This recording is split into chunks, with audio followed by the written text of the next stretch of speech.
All right. Welcome in, everyone, to I think it's episode 11 of the NML Pickleball podcast. We've taken a couple weeks here. My voice still sounds like I think it's recovering from. Chris, your camera has cut out. Oh, my camera's cut on, of course, too. So Then we're it's off cut to out a hot. again. We're off to a hot start here. Jer, how's it going? I see we're going with the no edits. I thought we might just restart this one, but it's going all right. Jer, I only know two buttons. I know record and I know publish. That's all. Rest in peace to the freestyle boys. Yeah, so it's been a couple of weeks. We've missed nationals here, and we had the PPA Hertz Cup this past weekend. So we're gonna get into all of that, and we'll also we'll just discuss other things that have come up. Before we start off, just want to thank our sponsors here. One Shot Pickleball. You can go to them for all your paddle pickleball playing needs. Jer and I have both been using the Infinity Shot for a few months now, and I think we're both really enjoying it. I think it's a really good paddle. You can go to their website and use the code ROSS10 ROSS10 for a little discount at checkout. And then also Drop Shot District Clothing. Drop Shot, actually, Jer, I didn't even show you this. They made these flags. I haven't gotten a chance to post them.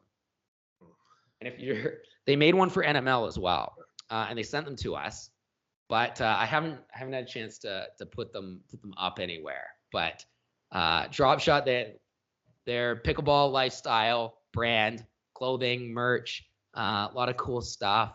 So you can go to their website, dropshotdistrict.com, use the code NMLTEN for a discount at checkout as well.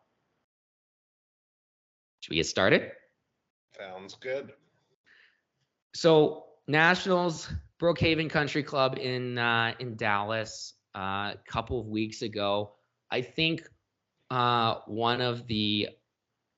besides the lack of bathrooms available to the amateurs, I think one of the biggest things that was discussed was the progressive draws and whether that was good for pro pickleball.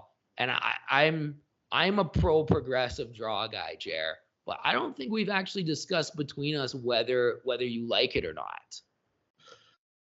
I like it for the fan, from the fan perspective, like the viewing perspective. I think it's great. I really also liked, from the pickleball nerd perspective, getting the 5 courts or whatever there on day one. Finally kind of getting to see some different matches, which was great. Like, I kind of like the one round of the different events each day. I still have concerns about too many tournaments going to this format for the development of pro pickleball players right now. Like, I couldn't help but notice most of the players with jobs opted out of nationals this year, and I have to imagine that was a big factor. And I think, like, when we're still trying to should be encouraging new people to come in and try to become pros, it's a tough hill to climb if you don't know how many kind of days you need to be somewhere, and could be looking at a tournament being like almost a week-long commitment. Well, I think that's the biggest thing that I've seen, that when I see people discuss this, that people talk about it like, the people who have full-time jobs, well, sucks to be them, go full-time pickleball like the rest of us, and everything's going to be okay. I mean, that's your fault for not being full-time, which for like Matt Wright or Andrea Coop is fine. I get that. But I think what doesn't get discussed, and probably maybe for a reason from the established pros, is that it does. You miss, like, the progressive draws, if we're going to do these in a bunch of tournaments, makes it hard for the up and coming pros who already have to spend a bunch of money for travel accommodation for these events now, where you have like a Wednesday qualifier. And now you're there for an undetermined amount of time and have to leave potentially on a Tuesday. to play on a Wednesday and then maybe be done everything by Wednesday, or you might be there till Friday if you have a good tournament. So I think barrier to entry is probably the biggest issue, and I think it actually doesn't get discussed really at all so far. Yeah, I've heard people mention it, but I think that, yeah, we may be actually underestimating what that barrier to entry is and the effect it could have on the continued progression of what pro pickleball looks like in the caliber of athlete that's playing. Yeah, because I actually, yeah, as I liked it. Like, I thought it was cool. Like, I thought I wasn't gonna like it, and I ended up really liking the first couple days where you get a whole bunch of matchups in different, like, you get to focus then on those early round matchups, whereas normally you just sort of look at you look at the scores, you maybe tune in the live stream if there's an okay matchup that's not the Johns brothers or Annalie Waters, like just tuning someone up.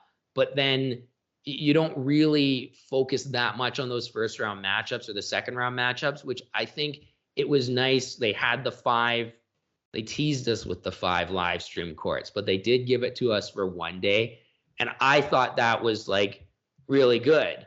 But, you do it for 3 out of 5 is also a lot of games. I think that's a lot, at any point in any round. Actually, it becomes a lot of games. It's a lot to ask someone to invest in a 2.5 hour match as well. That's the one benefit of pickleball. You can watch a match.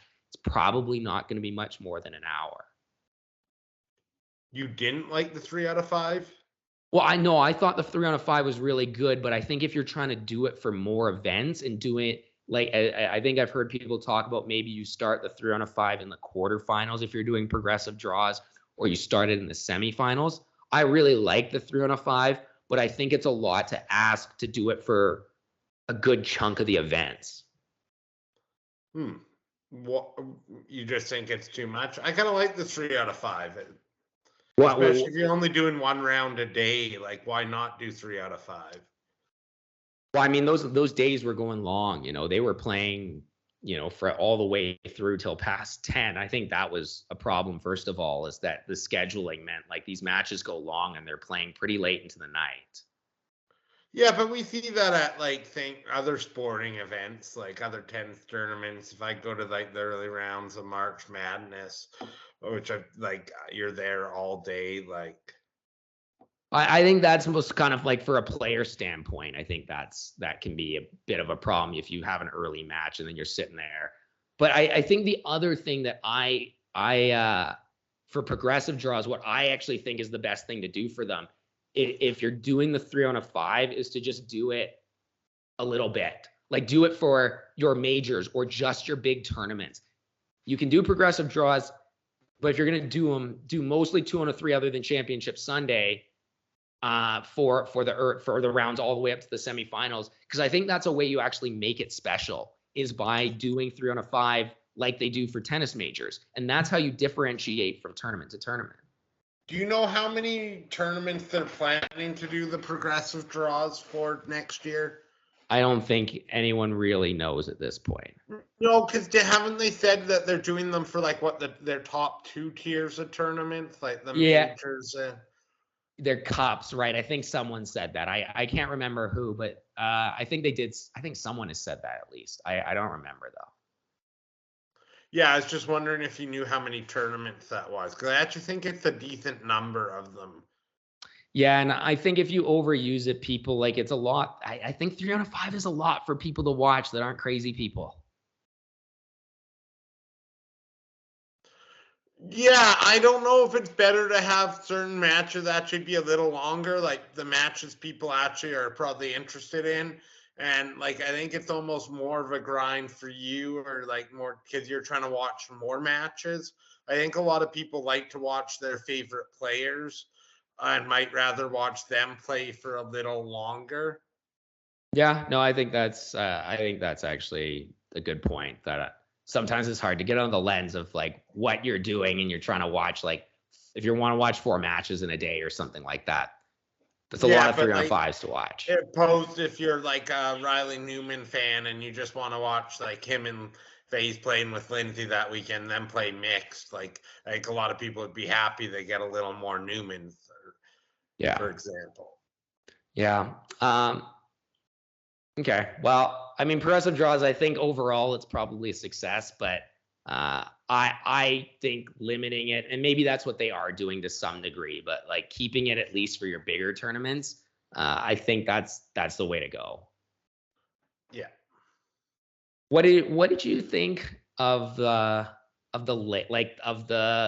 tournament itself, like from what you saw, like the whole championship court, just like the giant number of amateurs playing? Like, was this like good that you had a nationals like this?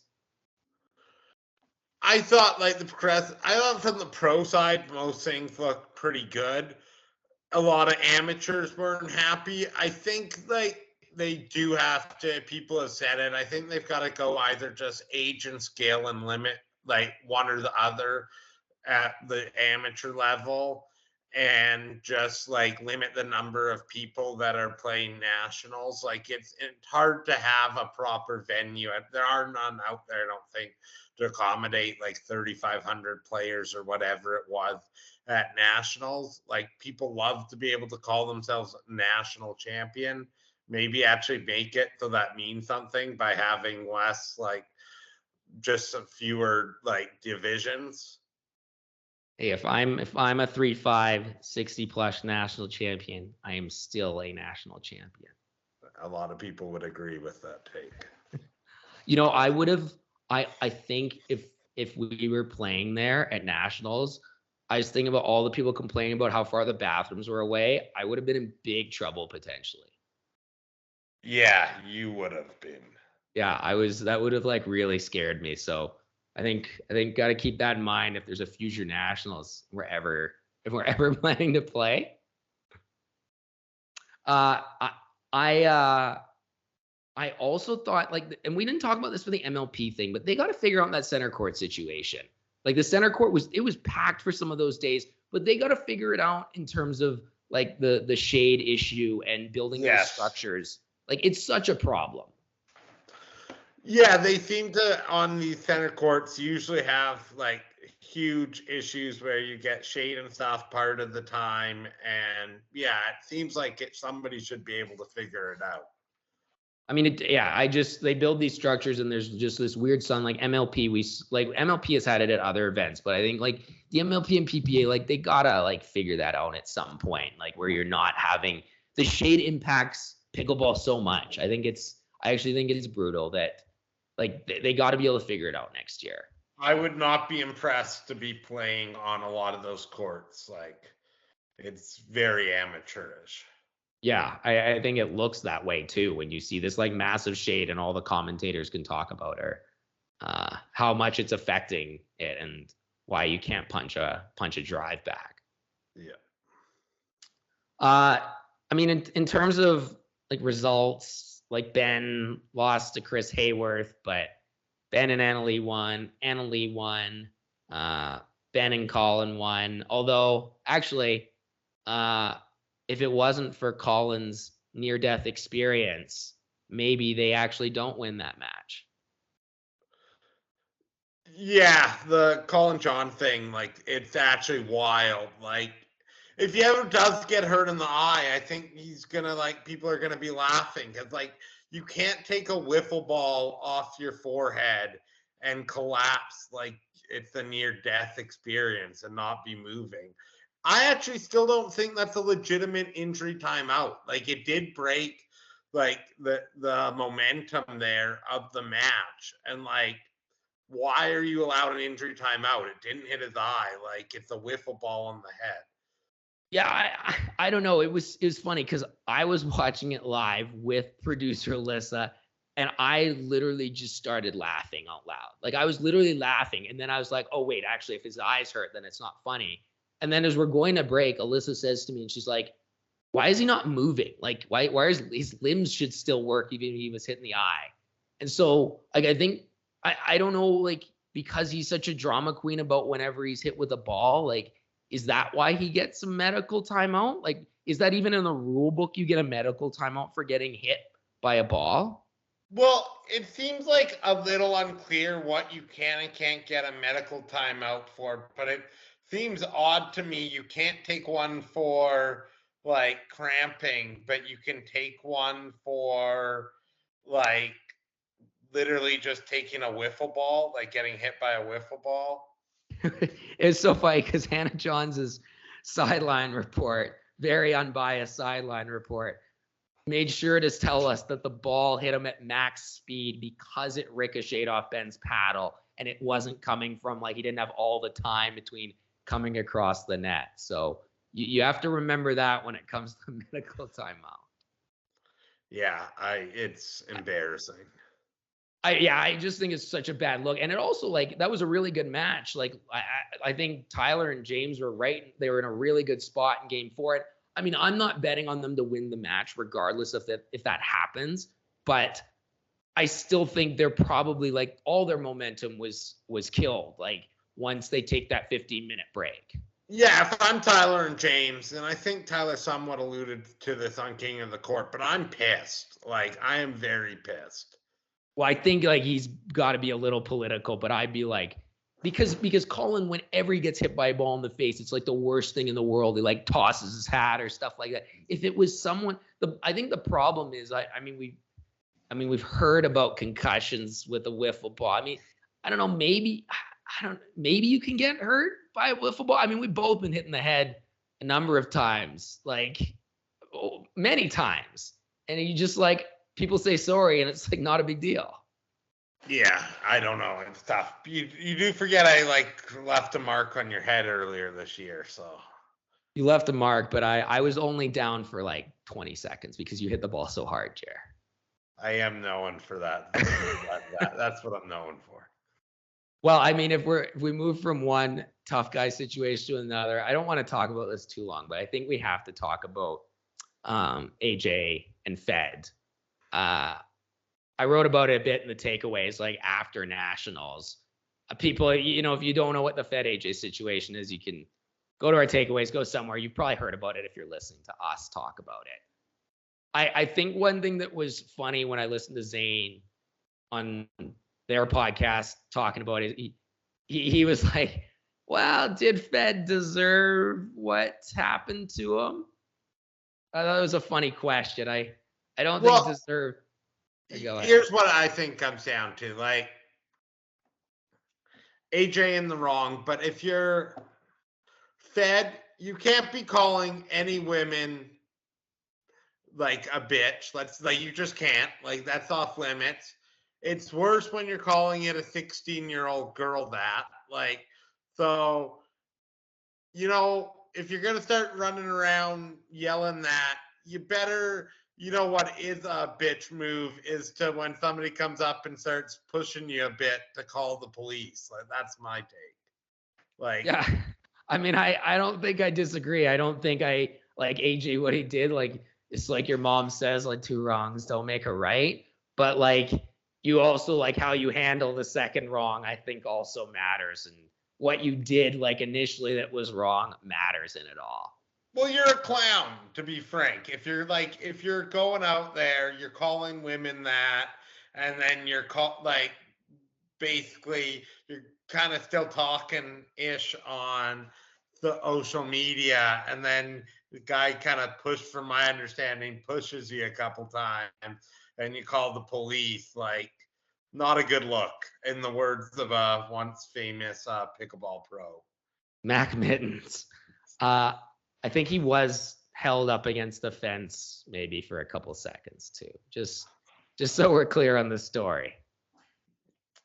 I'd like your take on it as a big fight guy. Big fight guy. Been in, obviously, like, you look at me, I've been in many fights in my life. So, you know, it's a different world when you're a fighter, Jer. Okay. We don't actually know he called the police though, do we? Somebody did, and it was, I think, either he or somebody very close to he did, is my understanding of it. Okay, well, a report was filed, so I guess he would have to talk to the police. Yeah. Okay, well, I think by the way, I saw that Pablo thought AJ should be banned from pickleball for life. Did you have a problem with AJ playing this weekend at the Gold Cup? So I don't know if I had a problem with AJ playing at the Gold Cup. I don't think he should have been banned from the sport. But I think, like, here, this is actually what I want to say is this classic also the PPA of handling this. Like, no mention of anything. You can watch a live stream. They talk to him before his match starts, and then he wins game 1 in his men's doubles match, and then they pull him off the court. He's gone. They forfeit the match. There's no press release. There's no word from the PPA about what happened to him. There's a pickleball.com Instagram post that says he's disqualified. There's a Dink post that he's disqualified from the tournament. Both of those end up getting deleted. And then the pickleball.com reposts something that says he's withdrawn or something. I don't know. The screenshot's on our website. I forget exactly what it said. But, like, I think, like, he does something like that, you may need to suspend him. I don't know if it's enough to just take him from that tournament. I think a 1 tournament suspension wouldn't have been unreasonable. But the fact that, like, nothing is said about it is, like, come on, like, you have to. Like, if the NBA, like, if something happens, like Draymond Green puts Rudy Gobert in a chokehold and then he's missing for, like, 3 games, they don't, like, not say anything about it. You know, what if you believe the Michael Jordan conspiracy that he actually played baseball because it was a 1-year suspension for gambling? Okay, well, that might be, yeah, that's a thing. And these conspiracy theories do come up, but on a day-to-day basis, month-to-month basis, especially in, like, well, there might be stuff that happens under the, that's not reported nowadays. There very well might be. But, like, generally when things happen, especially when they become well-known, which happens in pickleball now, like, people know about it.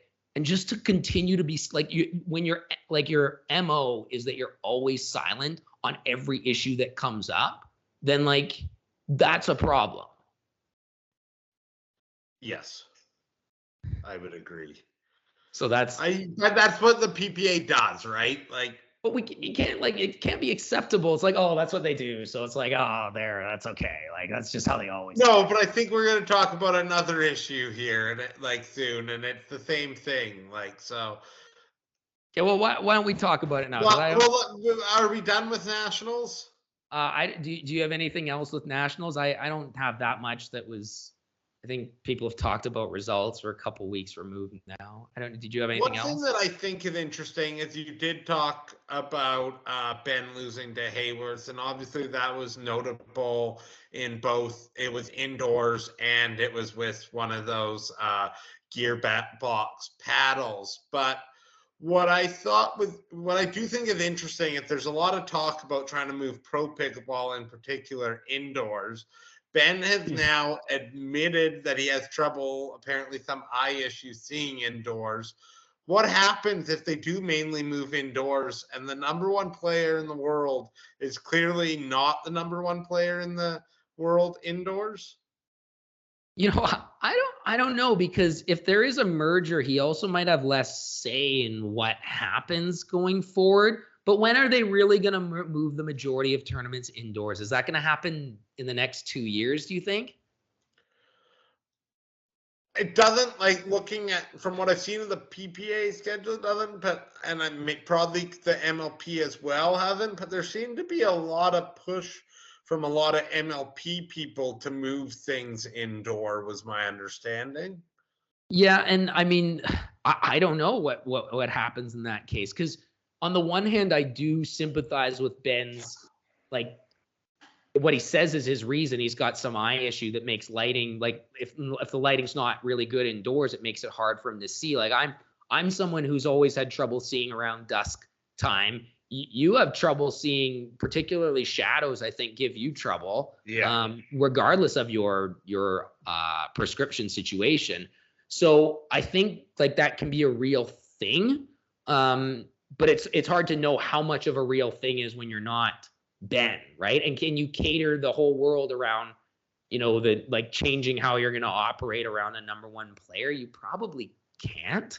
No, I don't really think you can. I just think it's an interesting scenario if we do move indoors here largely.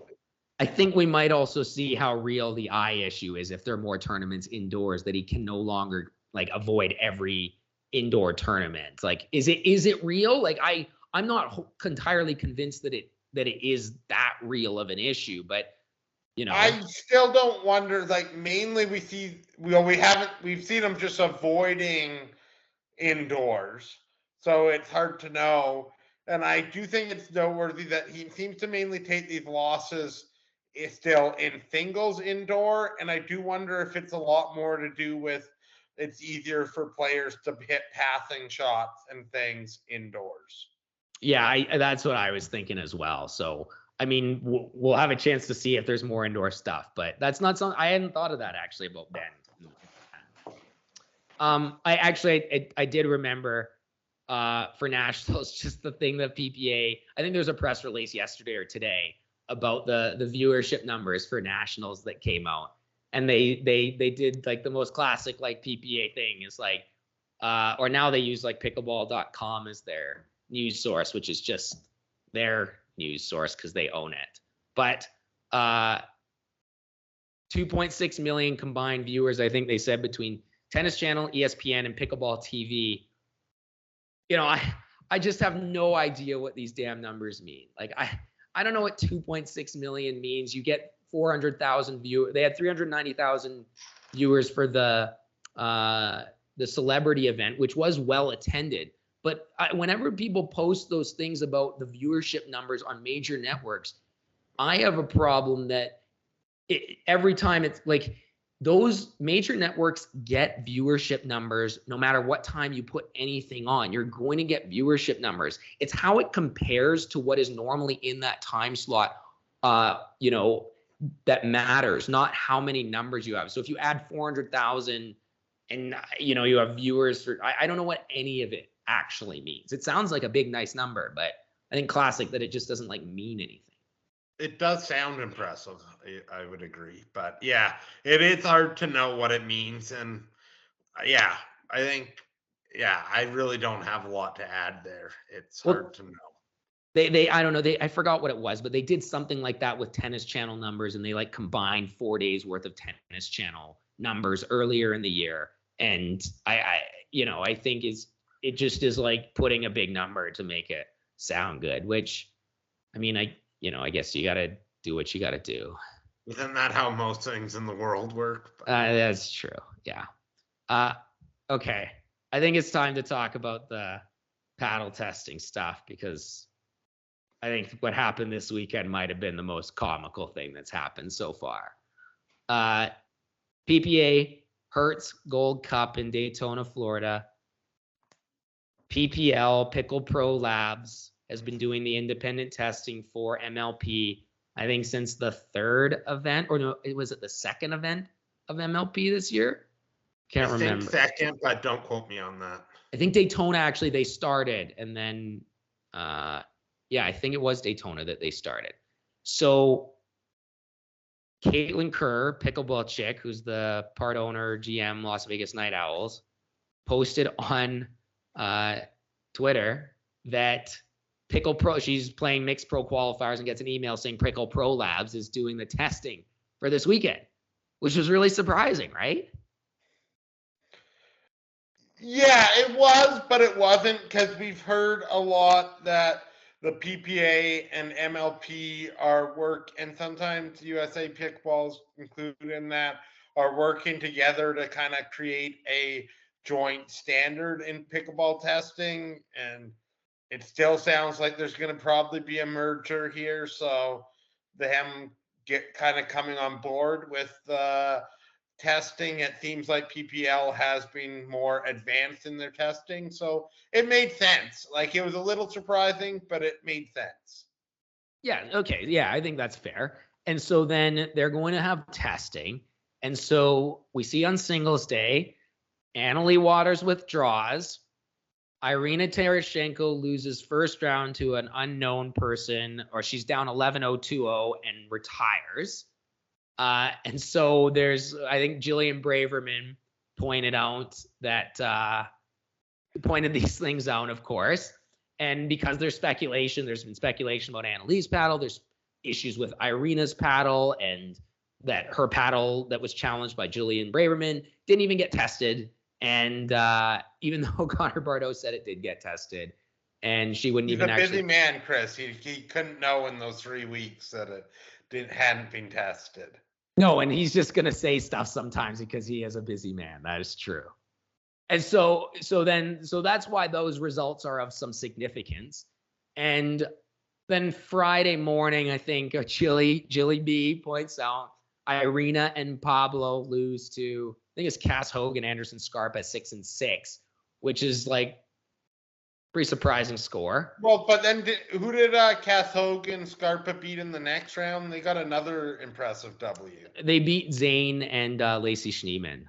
Yeah, so maybe that was just the way it went. Well, that exactly. I mean, Jilly B points it out. It can't be evidence that there was like, oh, the paddles, now they're testing, they don't have their paddles. Clearly there's like, we don't even know their paddles failed. But anyway, that's pointed out. But then Jilly B posts on Twitter that and we had heard this separately as well, is that the PPA directed PPL, Pickle Pro Labs, to change their standard for deflection testing from 50 to 42 because too many paddles were failing. Yeah, and so again, the issue, there's a lot of issues, but the main issue is that they're doing this mid-event. Let's be clear. At the end of the day, PPA, they're their own organization. They can make the standards whatever they want. Like, they don't have to follow the USA Pickleballs or MLP or whatever standards. But it is interesting because my understanding is that PPL is, despite maybe what some paddle companies are floating out there, are basically measuring to USA Pickleball standards, or actually in some cases perhaps something slightly more generous than that. But to change it mid-event, like, you're suddenly saying that basically you're giving certain players an edge because their paddle couldn't pass, but now you're allowing it to pass. We can, I think, all draw our inferences that certain, and didn't they change it like on the Friday, like maybe even partway through the day? We're not quite sure.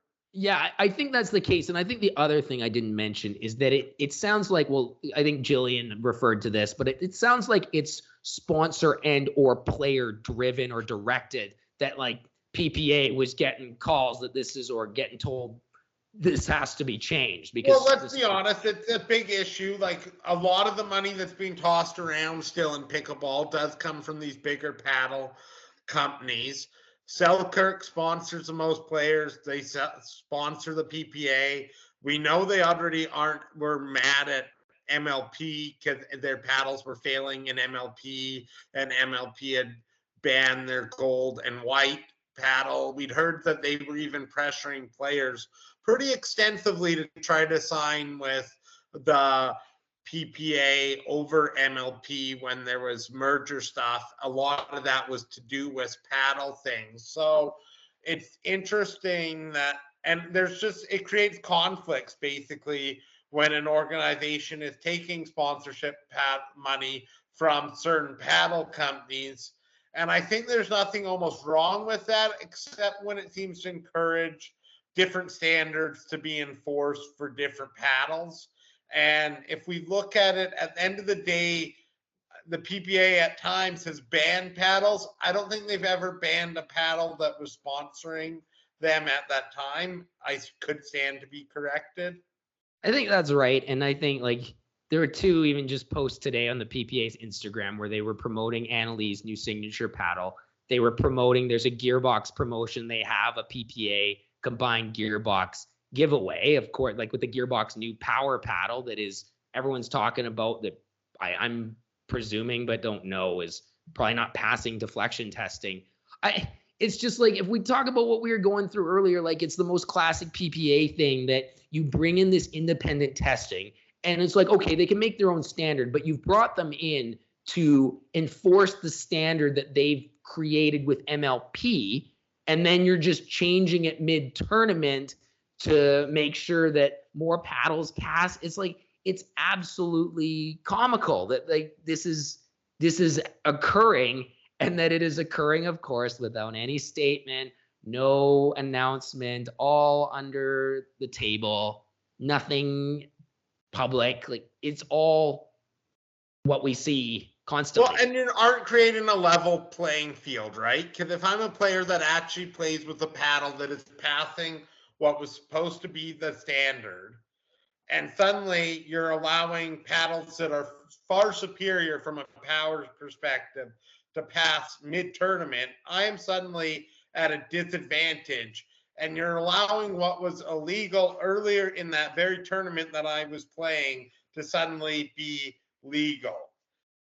So I think the one devil's advocate thing on this is that this has all happened relatively fast. I don't think it's as fast as some people are making it out to be. It's not like this 50 average deflection force standard came out of nowhere. It's actually been, if you follow the PPL stuff and what reports that they've been putting out, this has been a while. They've actually recommended this. MLP took that recommendation, but I think you can say that things have happened fairly quickly, and manufacturers, maybe the gearbox paddle that gets approved by USA Pickleball, is that fair to them that that's approved, and then suddenly this other standards out there that it's not allowed?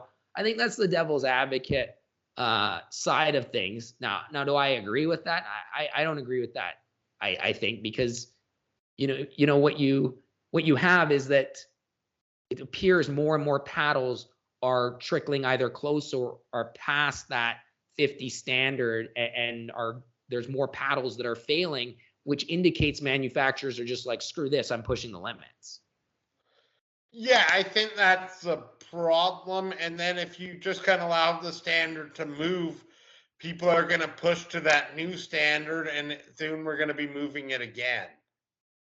Yeah, and I just, I don't know what's happening with the merger, and if they're doing, if they move ahead with this, are they working together on paddle testing? Because amongst many problems that you have by not unifying under one name umbrella, you have PPA, MLP, is that you're going to have both sides looking at different sponsors. And so if the PPA is getting sponsors from these paddle companies separately, they, and MLP is saying, okay, we don't care if they're going to get mad at us, but PPA is not saying that, then are you going to have issues with unity on, we're agreeing that this is what the standard is for paddles? And if you have this conflicting interest of all these other paddle companies that, are incentivized to make sure their paddles are seen by fans. Yeah, I think that at some point there just has to be a standard, and you have to stick to it. I think the issue with the PPA on this one is it's, as always, these things aren't really written. They're changing the rules on the fly to accommodate certain players, and in this case, like paddle companies, like the lack of transparency continues to be an issue. It's so funny. I saw they did one of these 60-second recaps. Some girl did, some social media person did it for pickleball.com, and they did a recap of the event. And at the end of the event, it's like, oh yeah, the PPA implemented PPL testing the same that MLP's doing, and it ends like that. And I wanted to comment being like, tell us about the standard change. They're also putting it out there because I think they had Instagram posts with the guy who runs PPL and what is he doing. And so they're putting it out there as if they're doing the testing on, like, making sure they're doing it on the up and up, but they're not. And that's like, that kills me. It just kills me. And I'm so tired of it. And it's just, it sucks. Like, it sucks that this happened again. But it continues to keep happening despite people knowing that it happens. And they just don't seem to, they care more about whatever their bottom line is than that integrity component of it. For sure. Okay, well, let's talk about some results from PPA event, because there were some notable results. The Johns brothers lost second round. They lost to Martinez Vic, and Wyatt Stone, who I actually wasn't sure whether he's a gearbox guy. I wasn't sure if he must have been playing with that power paddle. I'm not 100% sure on that, though. I couldn't tell from the live stream whether he was playing with a power paddle. I'm not sure. It would seem like so predictable that at least in one event Ben would take a bad loss. So it wasn't shocking to see he and Collin lose this weekend, though. Wyatt and Yami did have a couple good wins, so good for them. But they, you squeeze out a win against Andreas Silstrom and who was Silstrom? He was playing with Daniel De La Rosa. They squeezed it out really close in the third. You get basically a challenger level win, and then you go and beat the best team in the world. But I think I saw something that pickleball.com Instagram where it was Collin was sick. Someone said that. And I wouldn't think that would matter because he's so tough at playing through things. Like when he got hit in the head and he played. I was going to say, he might have also still been recovering from the headshot at Nationals. So that's true. I hope he's okay. Me too. But and of course Martinez Vic though and Wyatt Stone go then and lose to Leung and DJ Young in two, which you'd expect to happen, but I think it shows just that it wasn't a good loss from Ben and Collin, which no, we know that. Also, I am actually a little surprised on this podcast you haven't defended Collin Johns a little more. You guys are milkman brothers, and also you're a big take injuries seriously guy. So I'm actually a little disappointed in you that you're not defending CJ a little bit more. But we are. I think it's Milk Monsters. I think is what he calls himself, which I also like to take myself as a milk monster. But he drinks 3 gallons of whole milk a week. I drink 3 gallons of 1% a week. We got some whole milk here at the house to do some baking, and I said we're getting the 4 liter because I need to see how I stack up against Collin, and I just don't like the whole milk as much. And that's talking milk. No, back to the results. Yeah, it's obviously a bad loss from Ben and Collin. I have a hard time reading too much into it, other than we know probably a couple times a year we're going to see this from them. Yeah, I think they never really seem to lose other than when they're injured or something, actually in those later rounds against the better teams, but they take a couple really bad losses every year. Other than losing to J-Dub and Dylan when Collin was hurt with his Achilles and wasn't moving well, have they lost to Matt and Riley or JW and Dylan this year? Not this year. Yeah, it's incredible that they haven't even seen one loss to those, to any top team. They almost lost to Tyler and James. They did. But yeah, and it's interesting because Matt and Riley were going back and forth with them for a bit last year. And then they figured out a couple things. Ben figured out how to counter on the backhand, and since then they've been money against those top teams again. Yeah, it's still very, very impressive that they continue to get it done. I think what is also though impressive is that JW and Dylan, that's their 7th consecutive PPA final, I think, and 9th consecutive tournament final, if you include Beer City and the Lone Palm event, that pro showcase. I mean, pretty damn good. Yeah, and I talked about it briefly on the blog. It's ridiculous consistency level and very good. I still think that they need to change their play style slightly.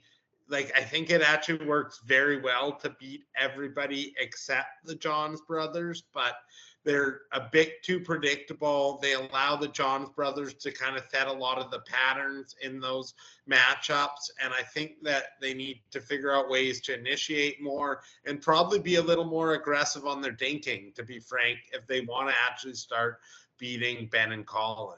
Well, I think JW very slowly is doing a couple more things. He is every once in a while initiating off the bounce on his forehand. He's trying to roll more of those forehand dinks.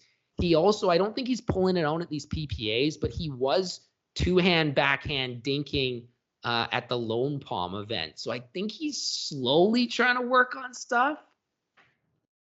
Yeah, I think he is.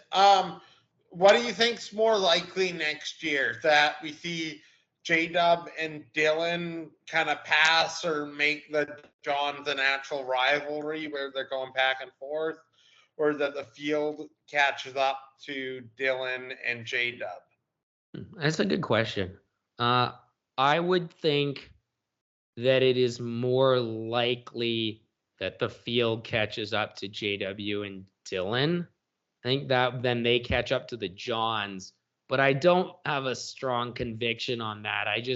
I do worry about Dylan's just lack of power overall. And I think JW might be sort of immune with his talent is really high end still. And I think that insulates them to a certain degree.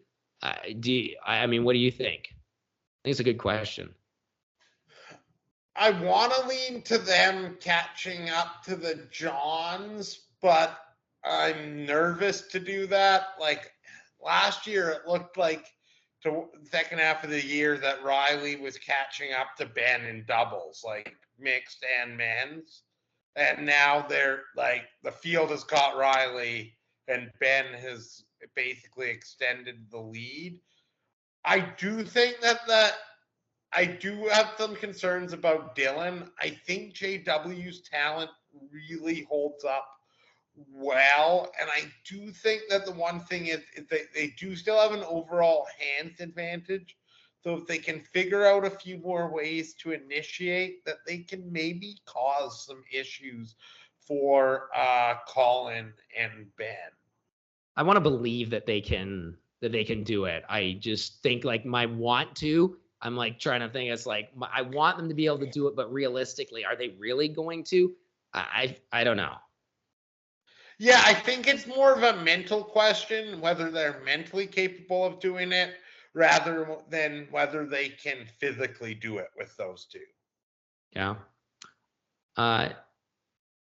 I wasn't like super, keen on like super interested in some of the other results. Like Garnett, Alshon had a good event. But there wasn't anything that interesting. Is there anything you wanted to talk about before we got into girlfriend corner? Not particularly. I guess if we're Garnett, Alshon, who do you think at the end of next year between those two we are looking at as the better kind of pickleball player if we're stacking up all three events?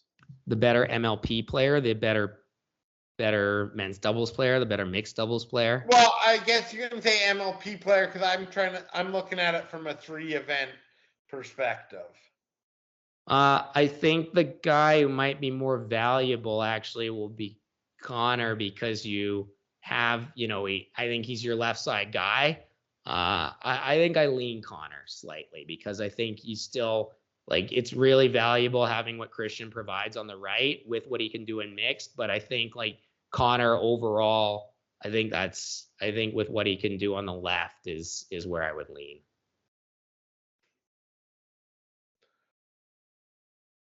Do you have any thoughts? Connor will be a better mixed player than Christian?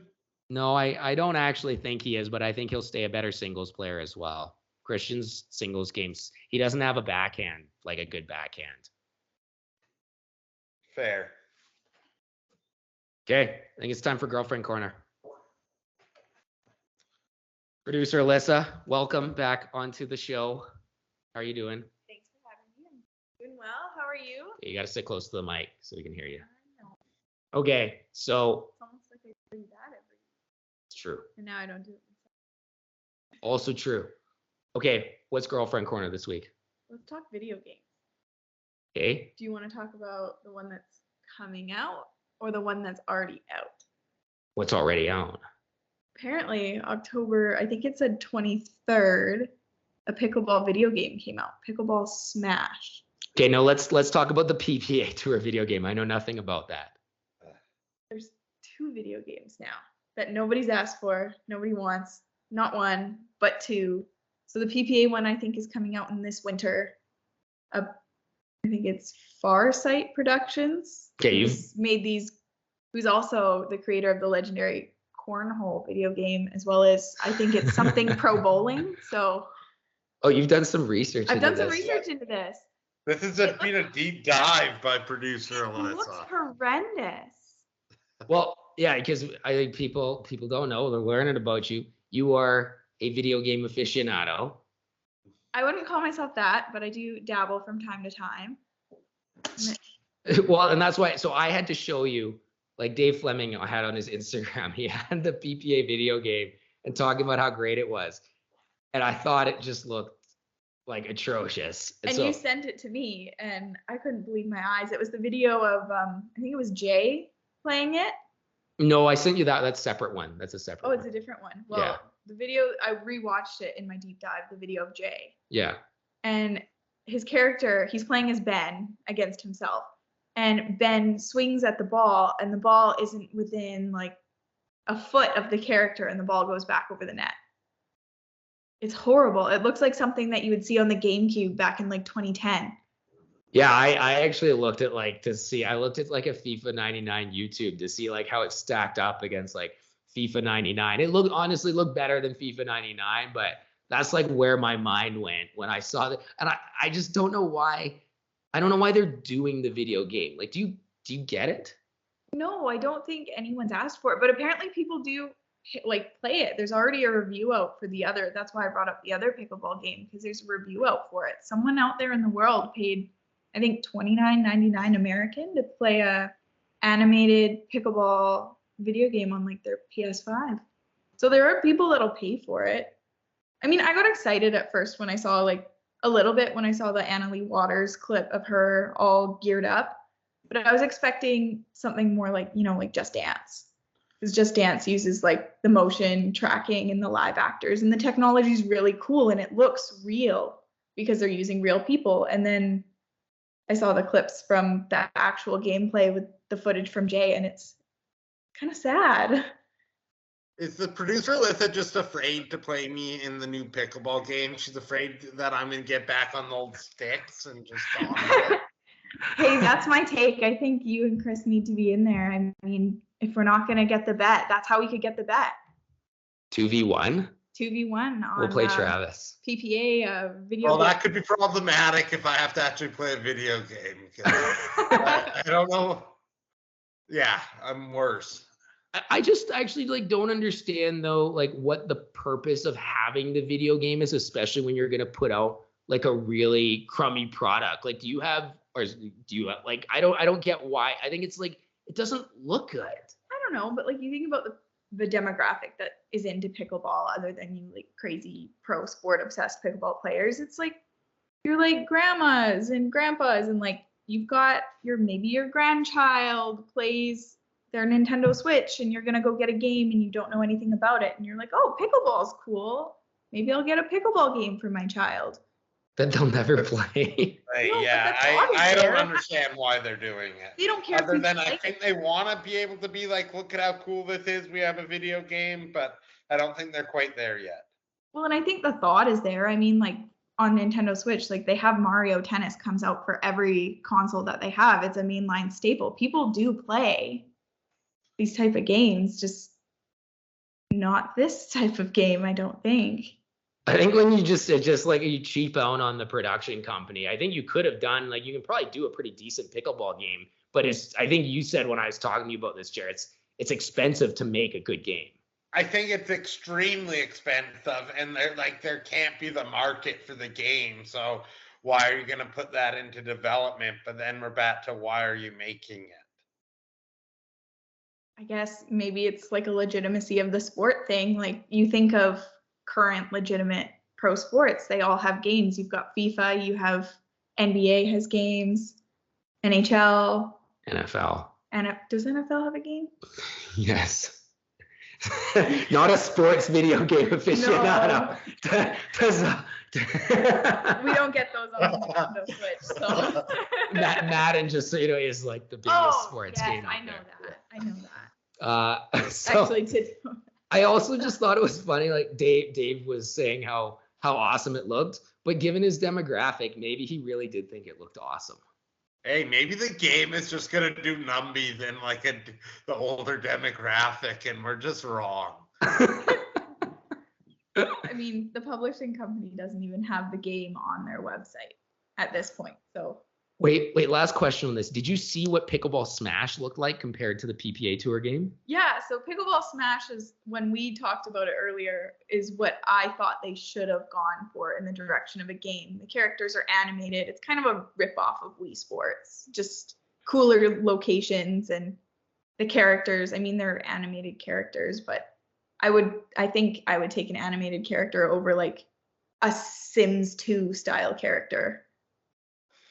Okay, great. Apparently there were some complaints that you can't do drop shots. It's just a missed dink if you're not close enough to the net. On the PPA Tour game? No, on the Pickleball Smash okay. one. Okay. There's no reviews because PPA Tour game. I think other than at the tournament, I don't think anyone's played it. Maybe someone will send producer Alyssa a copy of the PPA Tour video game so we can give it a proper review. NML Pickleball advanced review of the PPA game. Apparently this that winter. One's probably lost in the mail. Okay, well, thanks. That's Girlfriend Corner. And that's the episode for today. Everyone subscribe, and make sure you tell your friends. We're only 11 episodes in. It feels like so many more, but maybe it's because we missed some weeks here and there. But make sure you check out our sponsors too, One Shot Pickleball, as well as Drop Shot District, dropshotdistrict.com. So we'll see you next time. Thanks everyone for listening.